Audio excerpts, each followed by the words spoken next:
Pessoal, boa noite a todos. Um privilégio estar aqui com vocês hoje para mais um episódio da série Olímpicos. É muito bom ter vocês aqui presencialmente e também é muito bom ter vocês aí em casa junto com a gente, ou assistindo agora ao vivo, ou assistindo em outro momento do dia, da semana. É muito bom estar aqui com vocês. Nós vamos caminhar nessa série no nosso segundo passo. Semana passada a gente falou sobre o ideal olímpico, o importante é competir. E se você não prestou atenção, não assistiu, eu te convido a assistir, porque a gente trouxe um novo olhar sobre a ideia da competição, um novo olhar sobre a ideia do importante é competir, que é muito mais do que talvez a gente às vezes pensa, que é simplesmente participar, mas é talvez dar o melhor. Mas eu te convido a assistir o primeiro episódio da série. Continuando na série Olímpicos, hoje a gente vai falar da força olímpica. E não teria outro personagem para começar a falar da força olímpica que não fosse Michael Phelps, o maior medalhista olímpico de todos os tempos. Os grandes fazem as coisas quando eles nem sempre querem fazer. Isso é o que separa os bons dos excelentes. Essa frase está num documentário do Michael Phelps, que conta um pouco da sua história, desse homem que, salvo eu ter errado na estatística, ganhou 28 medalhas olímpicas. A grande maioria, para não dizer aí 25, de ouro. E ele está falando de treinamento aqui. Talvez uma das grandes forças de um atleta olímpico é a capacidade de treinar acima da média, uma capacidade de fazer algo quando os outros não querem fazer. Eu já disse aqui algumas vezes, eu sou muito fã do Guga. A grande maioria de vocês sabe disso, que eu sou fã do Guga. E eu fiz tênis numa academia aqui em Campinas do João Soares, sem querer fazer propaganda para o João. Mas o João, ele foi 80 do mundo na década de 80. E o João, por algum tempo, ele acompanhou a delegação da Copa Davis do Brasil. O Sareta treinou aqui, o Flávio Sareta treinou aqui no João Soares na sua adolescência também. Mas o João, ele falava para a gente ali, alunos amadores, que o Guga, na Copa Davis, ele voltava das competições da Davis e falava, gente, o Guga tem um negócio que ninguém tem. E por isso que ele é o número 1 do mundo. Todo mundo está lá batendo bola, treinando 3, 4, 5 horas de treino para os torneios da Copa Davis e todo mundo vai descansar. E o Guga, nessa hora que todo mundo vai descansar, chama o Larry Passos e ele passa mais de 1 a 2 horas treinando saque. O cara já está cansado, extenuado, e fica só os dois lá treinando saque e pegando bolinha. Quem sabe do que eu estou falando, daquele cano que vai pegando bolinha. E o Guga fazia isso. E o Phelps, muito maior do ponto de vista olímpico, e talvez até mesmo do ponto de vista esportivo do que o Guga, ele diz essa frase que fala um pouco da força. Só que, obviamente, treinar para atletas olímpicos de alto rendimento, de alta performance, treinar é básico. Quando a gente está falando dos 8 principais nadadores que vão entrar numa piscina, numa final olímpica, ou nos 10 primeiros tenistas hoje da ATP, todos eles dizem isso. Todo mundo treina igual, todo mundo é bom igual, todo mundo é muito forte tecnicamente e taticamente. Mas existem algumas outras coisas nesse documentário, aí eu não coloquei as frases, eu vou tentar lembrar aqui, que o Bob Bauman, o treinador do Phelps, ele fala. Uma delas é a questão do controle emocional. Ele vai dizer assim, atletas de alto rendimento, campeões, eles produzem resultados normais e previsíveis em ambientes anormais e imprevisíveis. O que isso significa, que o Bob Bauman está querendo dizer? O ambiente pode ser complicado. O ambiente da competição é diferente do ambiente do treino. Treinar e competir é diferente. Treino é treino, jogo é jogo. Já disse o sábio jogador de futebol brasileiro da década de 50. Treino é treino, jogo é jogo. Mas o grande, ele se diferencia não só pelo seu treinamento excessivo, mas ele se diferencia também pelo fato de que em ambientes anormais e imprevisíveis, eles produzem resultados normais e previsíveis. É o que o Bauman vai dizer do Phelps. Um forte controle cognitivo.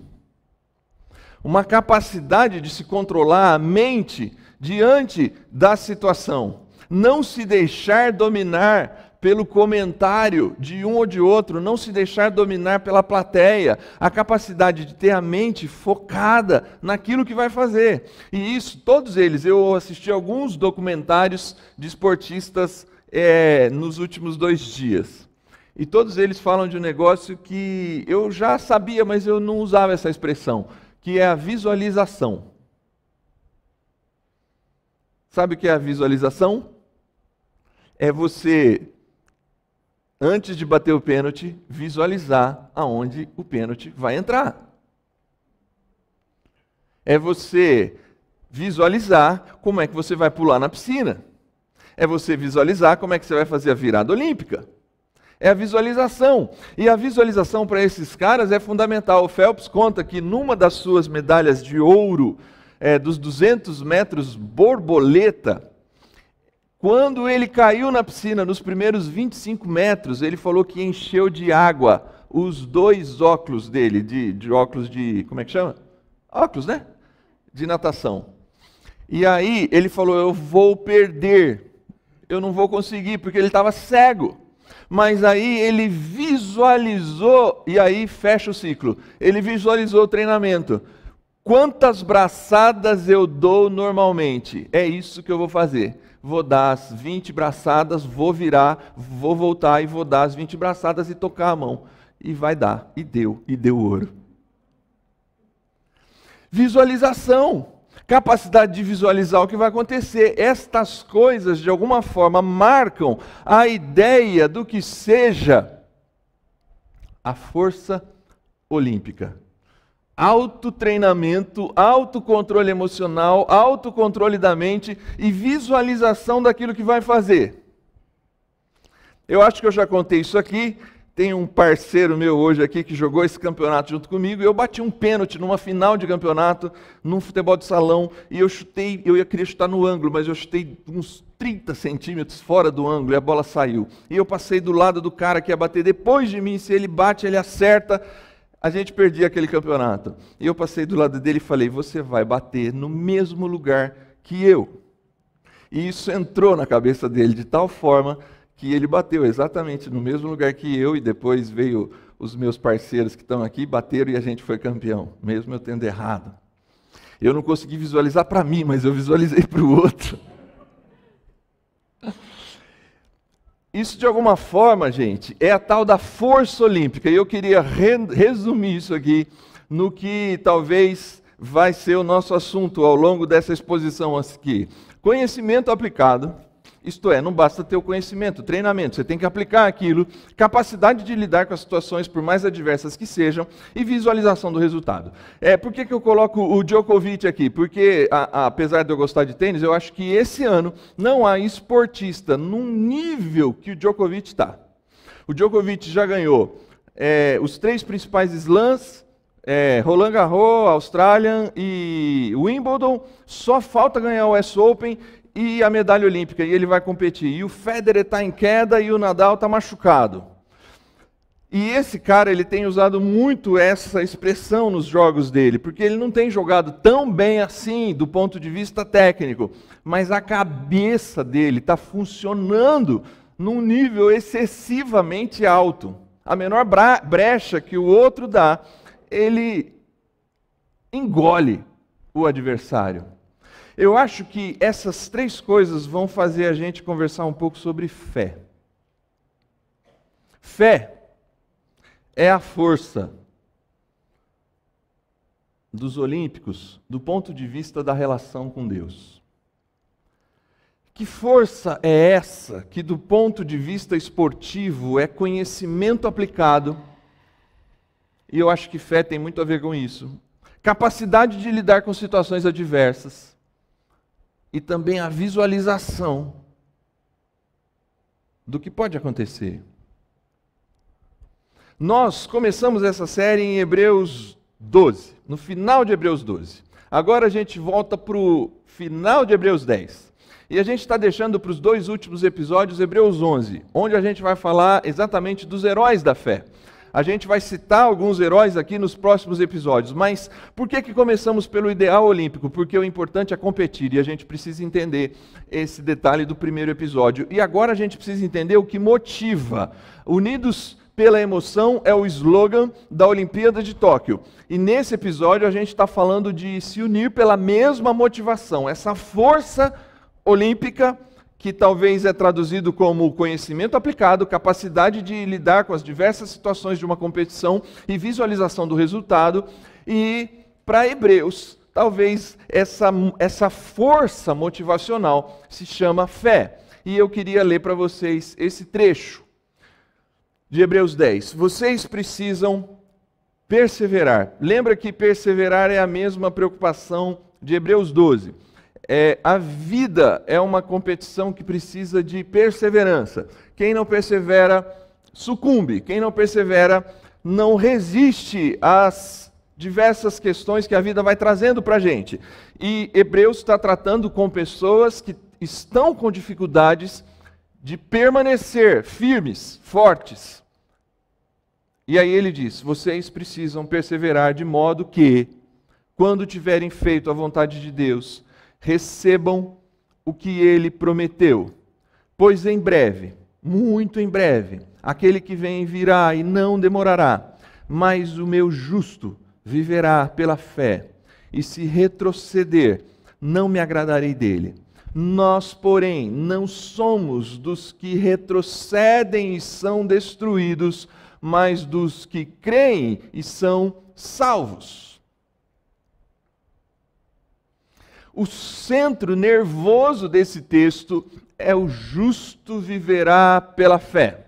Semana passada, no ponto de vista da perseverança e do ideal olímpico, a gente falava de um foco específico, um único foco em Jesus. E aqui ele vai acrescentar além do ideal, a força motivacional. A gente só mantém esse foco quando se vive pela fé. A ideia de um atleta que vai até o final é um atleta que aplica a fé. E eu queria me concentrar só nesse trecho, para a gente falar sobre esse assunto tão importante para a jornada daqueles que decidem se aproximar de Jesus. E tão mal compreendida nos últimos tempos, que é a fé. Só essa frase, ela pode te dar um conceito errado, porque ela está no português e ela está distante da primeira vez em que ela foi dita. Esse texto é repetido, aliás, é um dos poucos textos repetidos tanto na Bíblia, 3 vezes. Abacuque 2,4, Romanos 1,17 e aqui.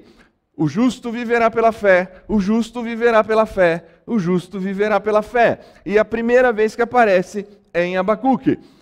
E a principal é em Romanos. Mas a gente fala de Romanos depois. Eu queria gastar um tempo, investir um tempo, na verdade, com vocês, para a gente conversar sobre o que é viver pela fé. O que é esse convite a viver pela fé? E a primeira coisa que viver pela fé significa ou implica é que viver pela fé implica em crer, em acreditar.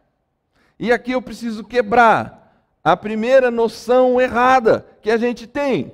Crer, gente, por favor, crer não é o oposto de saber.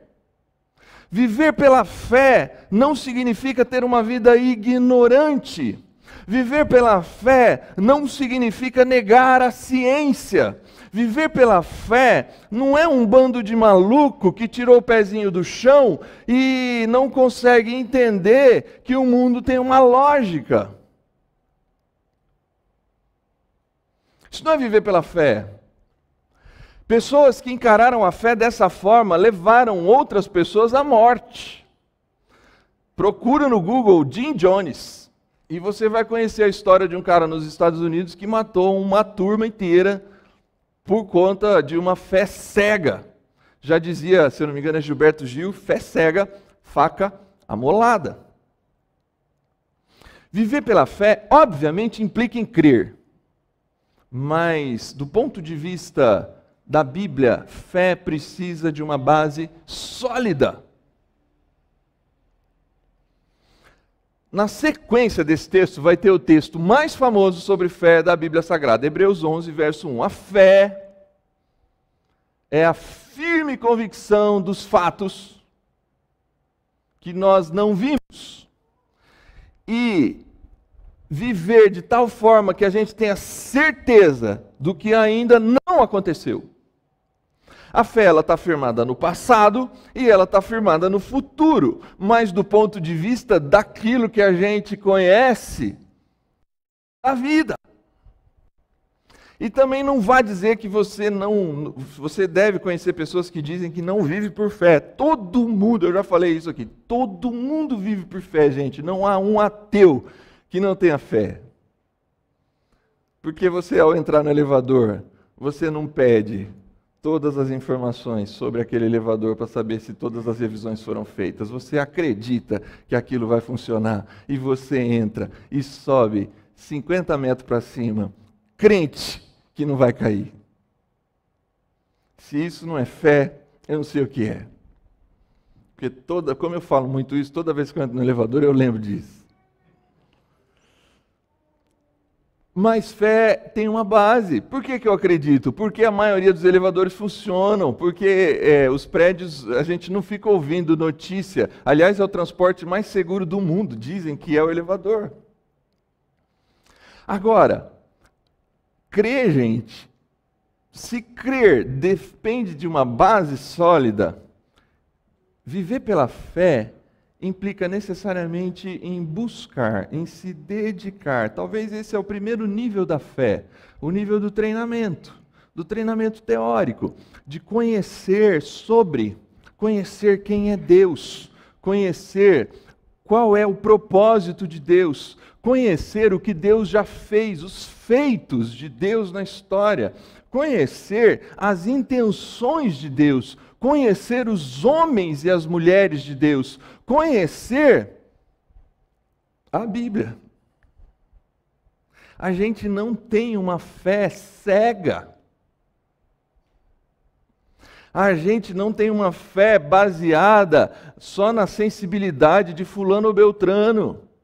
Nós temos uma fé histórica, uma fé que tem base, uma fé que teve gente que viveu a vida por essa fé e dá bom testemunho. Eu preciso me aprofundar em conhecer mais e mais sobre isso, porque crer implica em saber, porque eu só posso crer naquilo que acredito, e se acredito é porque sei.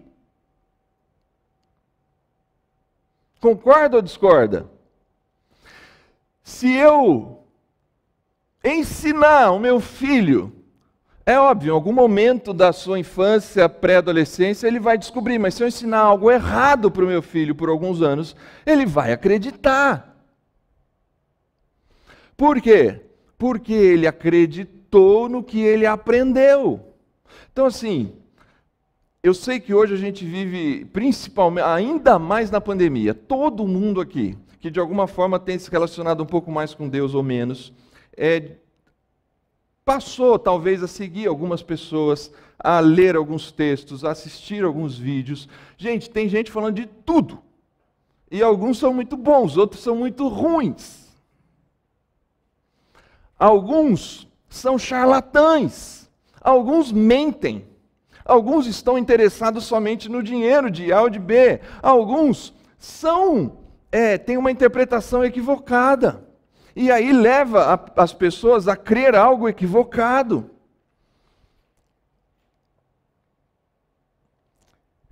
Existem parâmetros. No Radiação, por exemplo, a gente se preocupa com esses parâmetros. Parâmetros bíblicos, parâmetros históricos, para que a gente tenha um mínimo de racionalidade naquilo que a gente faz e pensa. Mas não é possível viver pela fé, só pela fé do outro, pela crença do outro. Você mesmo precisa encontrar tempo na sua história para conhecer um pouco mais de Deus. Eu não gosto de ler. Ouça, tem muito podcast bom hoje. Não gosto de ler nem de ouvir. Veja, tem muito vídeo bom. De alguma forma, eu quero conversar com alguém, me procure alguém que você confie, se você não confiar em mim, mas se aprofunde aprofunde naquilo que é viver pela fé. Viver pela fé implica uma outra coisa, porque é uma outra maneira de traduzir a palavra que está lá no original, tanto no hebraico quanto no grego. Fidelidade. O justo viverá por sua fidelidade. Se fé é crer, fé também é viver fielmente. Se o nível da fé enquanto crença passa pelo conhecimento, o nível da fé enquanto fidelidade passa pela prática. E por isso eu pus esse estádio lindo aqui, que eu não sei se vocês estão conseguindo identificar qual é, mas os são paulinos já identificaram. É isso aí. Corta essa parte da live aí depois. Mas ninguém viu na live, né? O detalhe é assim, é muito diferente. Eu treinei, eu sei, eu conheço o texto, eu conheço a Bíblia, eu conheço os heróis, eu conheço algumas situações, eu me dediquei a esse estudo por longos anos da minha vida, mas isso não quer dizer muita coisa se no dia que eu vivi na prática eu não consegui ser fiel a essa fé que eu recebi. E por isso eu coloco a ideia de um estádio, porque é diferente bater um pênalti sozinho do que bater um pênalti com uma torcida, por menor que fosse a minha torcida, naquele dia que eu errei o pênalti, de 10 ou 15 pessoas gritando fora daquela quadra de futebol de salão. Imagina um estádio cheio. Fidelidade tem a ver com isso. E aí eu queria quebrar um outro conceito também para você. Fidelidade nesse sentido, do ponto de vista da fé, não é somente não trair alguém ou algo. É também. Mas é a disposição de se viver de acordo com o que se acredita. Viver pela fé é crer, mas viver pela fé é ter fidelidade, disposição de colocar em prática o que se acredita. Eu acho que das 3 canções que cantamos hoje aqui, e 85%, para não falar 99% das canções que cantamos aqui ultimamente, tem um nome, que essas duas aqui já sabem quem é. É um tal de Paulo César Baruch.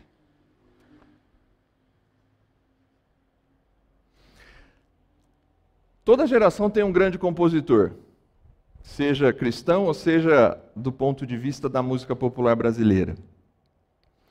Se a gente for comparar biblicamente, tem um cara que a Paula leu hoje, lá no começo, que chama Davi. Eu não sei se a referência é tão assim, faz tanto sentido para mim e para você, mas eu ouso dizer que no Brasil, Paulo César Baruch é o Davi dos nossos tempos.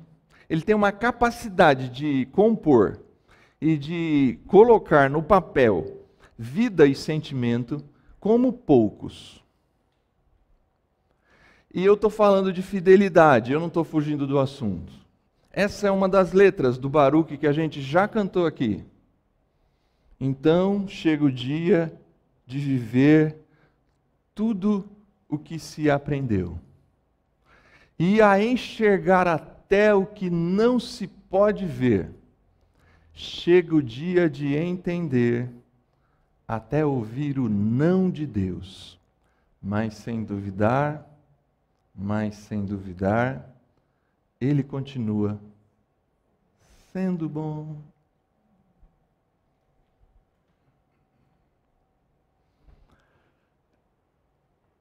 Do lado dele está a Rebecca Nehmer. Eles cantam o que vivem, e isso é o mais gostoso de conhecer um pouquinho da vida desse homem. Deve ter os defeitos dele, mas sem dúvida.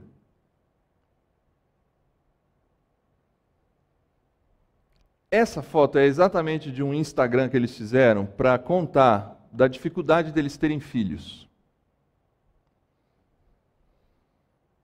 E se você quiser ter acesso, é muito, muito bonito a história dos dois, mas como eles são cristãos, quase da família, assim, pai, avô, eles já ouviram muita besteira pelo fato de não conseguirem ter filhos.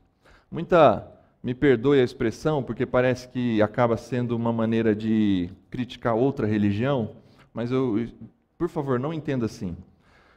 Mas assim, muita receitinha mágica de fazer alguma coisa para Deus para que engravidasse. Muita gente que já abusou da fé para dizer: o Senhor está me falando que mês que vem você está grávida.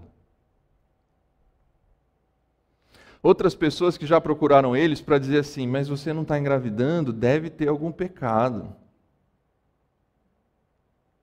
E eles nesse vídeo vão tratar de todas essas coisas e vão dizer da paz que eles têm em Deus diante de uma situação que traz profunda tristeza para eles.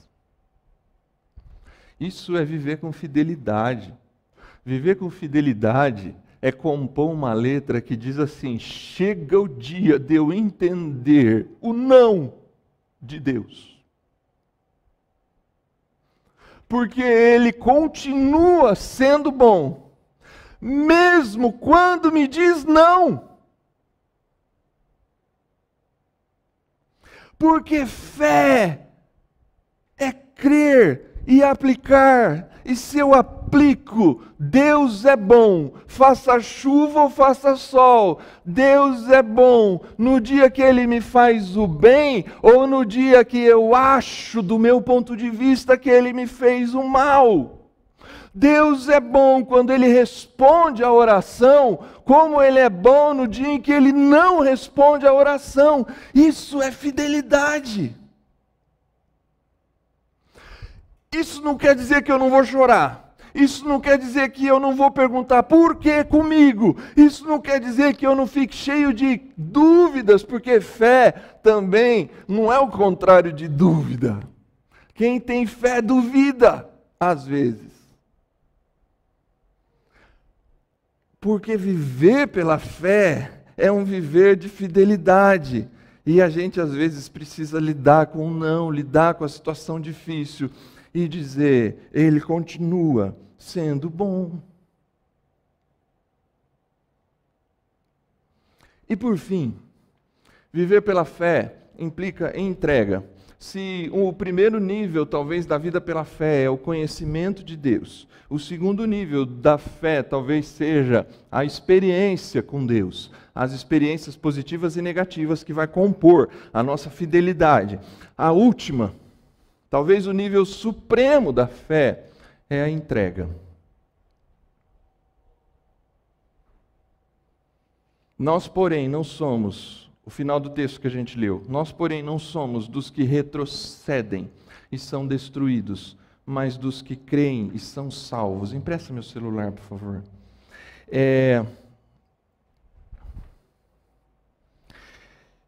Essa entrega que faz com que a gente consiga, mesmo diante da vontade de retroceder ou da sensação de ser destruído, nós cremos. A mesma palavra que está ali, o justo viverá pela fé, pisteus, é a mesma palavra que está aqui. Creem, não é creem, não tem duas palavras diferentes, fé e creem, é fé e fé, pisteus e pisteus, dos que têm fé para a salvação, dos que se entregam confiadamente para Jesus. Eu abri com Michael Phelps. Eu queria fechar com ele. Porque quando a gente fala de herói olímpico, a gente cria poxa, mas você falou de Michael Phelps e falou de atletas que têm capacidade de aplicar o que aprendem, capacidade de lidar com as situações adversas e capacidade de visualizar o resultado. E aí a gente fala que fé é mais ou menos isso. Eu aplico o que eu aprendo, então eu preciso acreditar, e aí eu vou para a prática e eu aplico aquilo que eu aprendo, e mesmo que a situação seja adversa, ele continua sendo bom e eu não vou parar. E aí vai por fim e eu visualizo que o resultado final não é destruição, que o resultado final não é retroceder, mas é encontrar livramento, salvação, definitiva paz.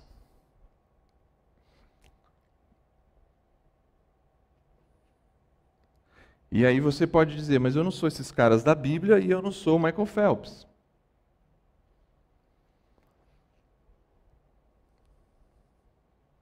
Como você está?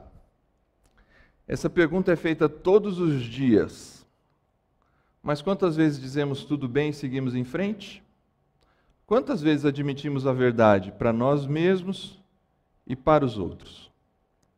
Você quer saber a minha verdade, como eu estou lidando com a quarentena e a pandemia? Vou colocar desta maneira: ainda estou respirando. Abre aspas, fecha aspas, na verdade. Michael Phelps. Antes das Olimpíadas do Rio de Janeiro de 2016, eu compartilhei os meus problemas de saúde mental publicamente pela primeira vez.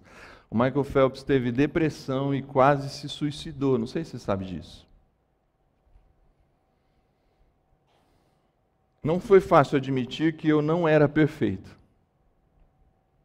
Mas fazer isso tirou um peso enorme das minhas costas. Isso tornou a vida mais fácil.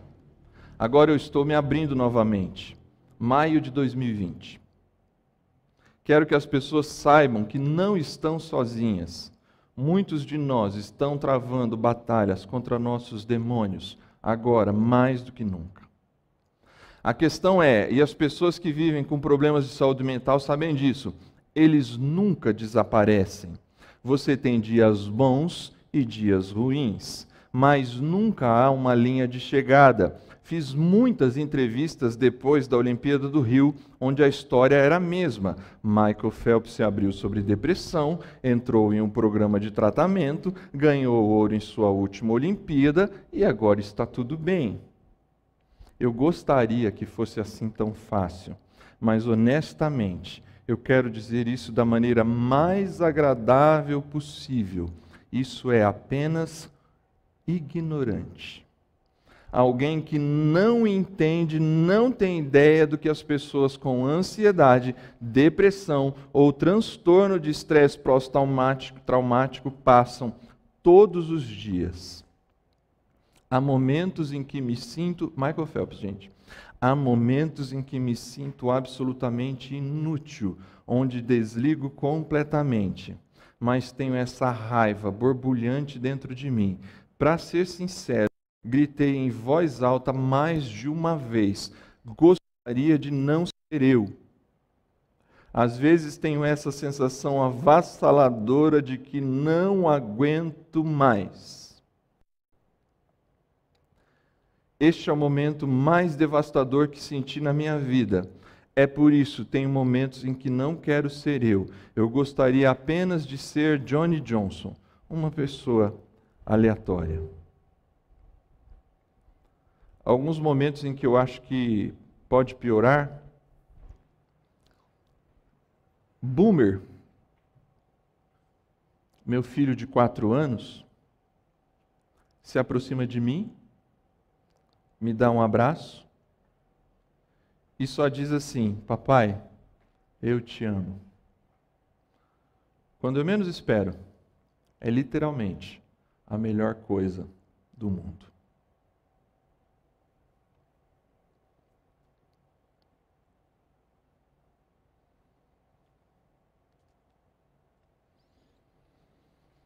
A maior força existente no mundo é a força do eu te amo. Não é a força do autotreinamento. Não é a força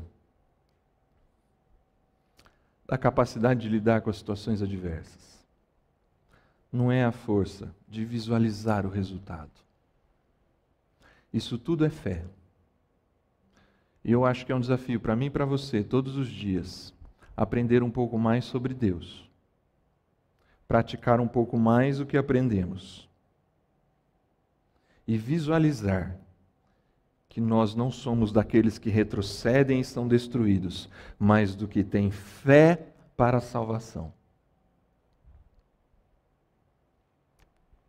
Mas nada disso se compara ao dia em que você disser assim: eu me rendo,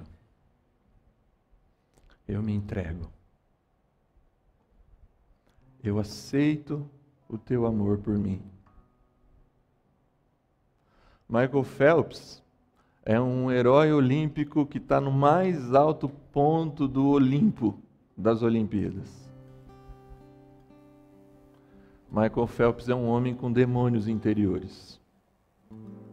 Michael Phelps disse que ele não gostaria nem de ser ele. Tente imaginar o que é isso. E você aí está dizendo, eu gostaria de ser ele.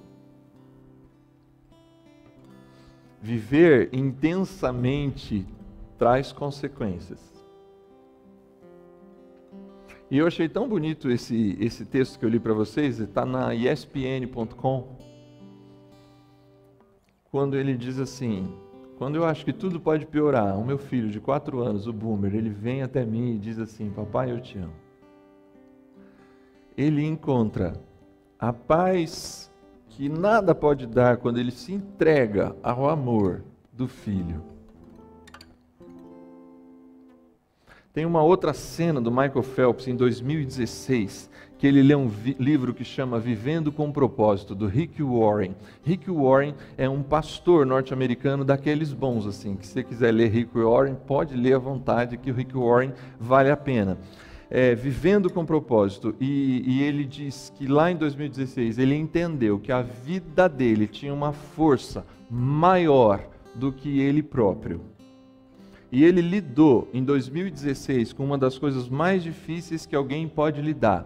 Ele perdoou seu pai que o abandonou aos 9 anos de idade. Coisa que talvez foi uma das coisas que podem ter levado ao processo de depressão. Ser amado pelo mundo inteiro, mas não reconhecer o amor do pai. Ele perdoa o seu pai e ele recebe o amor do pai, o amor de Deus. Dizem textos em inglês, eu fui procurar em inglês, não só em português, que ele é uma dessas pessoas que entendeu que entrega significa reconhecer essa força maior, essa força do amor. E ele entregou a vida dele para Jesus.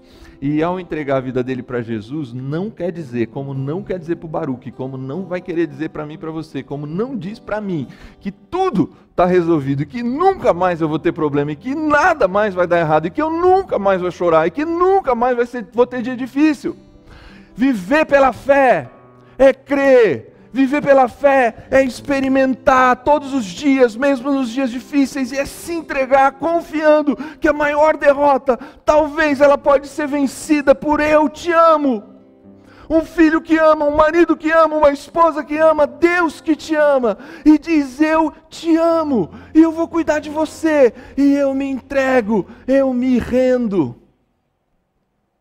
É possível ser olímpico, gente. Eu lembro que eu falei para vocês lá no começo, Romanos 1, 16 e 17. É talvez o texto mais importante para a gente entender o que é viver pela fé. E Paulo diz assim nesse trecho: eu não me envergonho do Evangelho, eu não me envergonho da boa notícia de que Jesus me amou. Porque o amor de Jesus, o amor de Deus manifestado em Jesus, é o poder de Deus, é a maior força que existe. A gente hoje não passou o vídeo do Movimento Radiação, né? E a gente diz lá numa hora: a maior energia que o mundo já viu, o amor de Deus revelado no Evangelho, para a salvação daquele que tem fé, daquele que vive por fé, porque no Evangelho se revela a justiça de Deus, que do princípio ao fim é pela fé. Fé no começo, fé no meio, fé no final. Como está escrito: o justo viverá pela fé. É possível ser olímpico? É. Mudaria a pergunta: é possível viver pela fé? O justo viver pela fé não quer dizer em nenhum momento que só o justo, aquele correto, 100% correto, porque Romanos vai ensinar para a gente: não há um justo, nenhum sequer. Não há esse justo. Mas aqui está claro, a justiça de Deus, ela é do começo ao fim pela fé. E Deus manifesta a sua justiça por meio da boa notícia do Evangelho. Quem é o justo que vive pela fé? O justo que vive pela fé não é o que não tem erros. O justo que vive pela fé é o que confia na justiça revelada de Deus, que diz assim: eu te amo. Que diz assim: eu amo você. E eu decidi que você não retroceda e nem seja destruído, que você seja salvo. Viver pela fé é se render a esse amor. Que Deus te abençoe.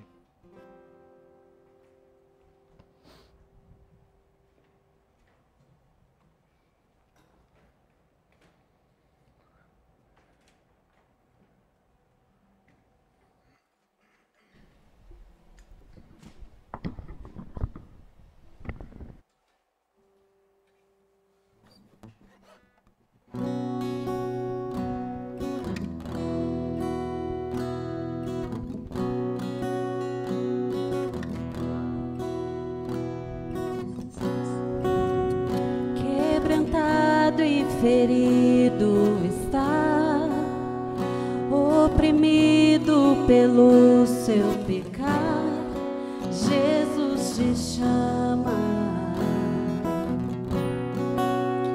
No limite você já chegou, e a sede em seu interior, Jesus te chama.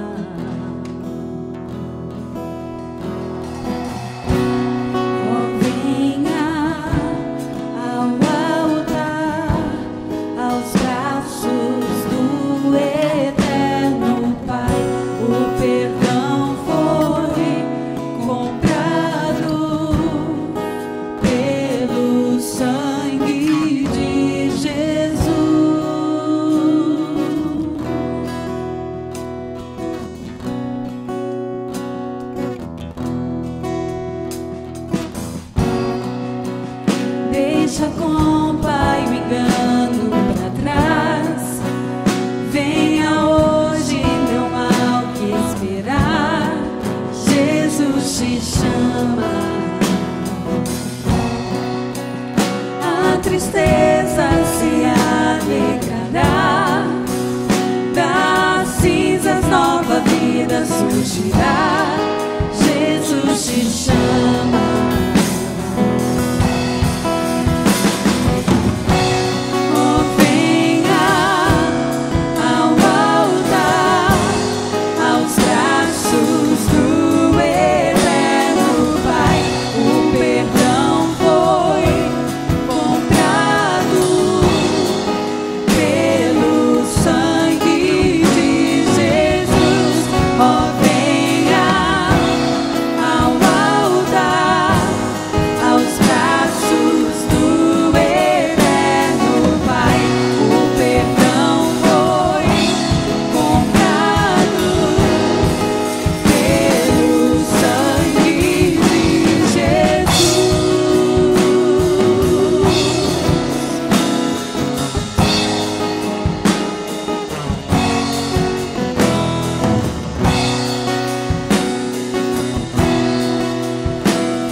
Prostre-se todo o ser, cante aleluia,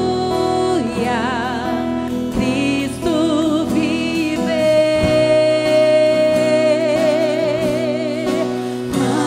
Maravilhoso é o nosso Salvador, cante aleluia, Cristo vive.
Ele te chama.